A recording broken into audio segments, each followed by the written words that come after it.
of ordinary flame.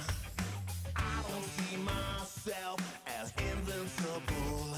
It's not true at all. I'm just your average, ordinary, everyday superhero, trying to save the world, but never really sure. I'm just your average, ordinary, everyday superhero.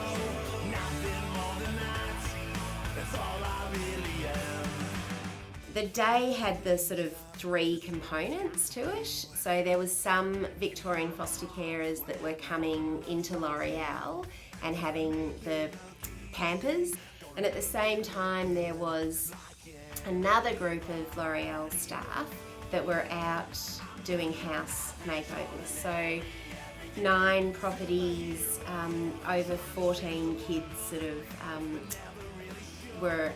had the opportunity to have their rooms or their houses sort of done over.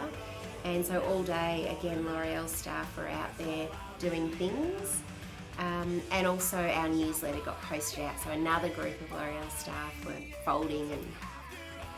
Well, it was fantastic, but also amazing was that, you know, as beauty therapists and hairdressers do, they're great at chatting to people. And so even though there was nice chit chat initially, what came out at the end was that they actually connected really well, because they actually started talking about, you know, what do you do as a foster carer, telling me about it, and so they were absolutely awe-inspired by just the amazing work that foster carers do.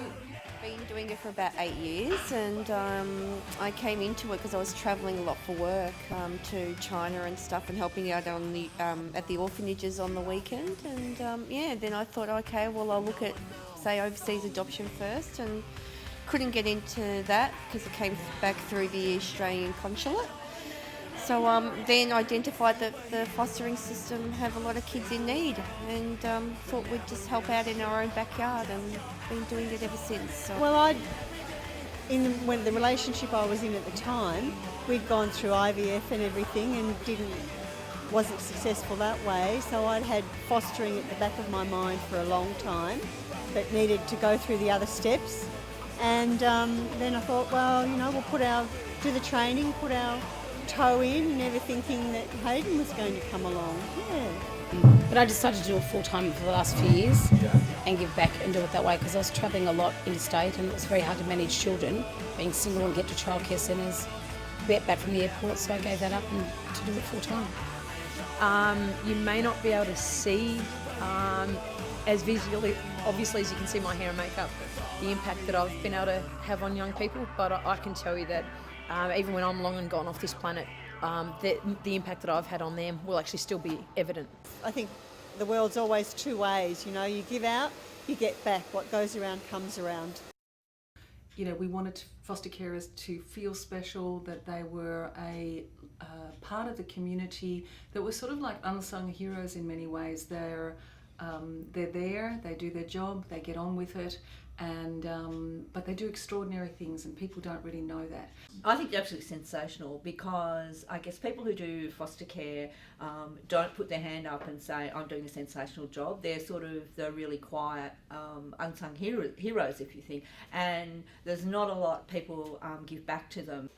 Look, I just think that also we need to consider that these people taking on children in their own homes are volunteers, and there's never enough reimbursement for what these volunteers do, and they rarely ask for anything. And so times like this where we can, you know, actually make a difference, I think is really valuable, and shows our appreciation to those people that for 24/7 are minding, you know, other people in the community's children to give them better opportunities.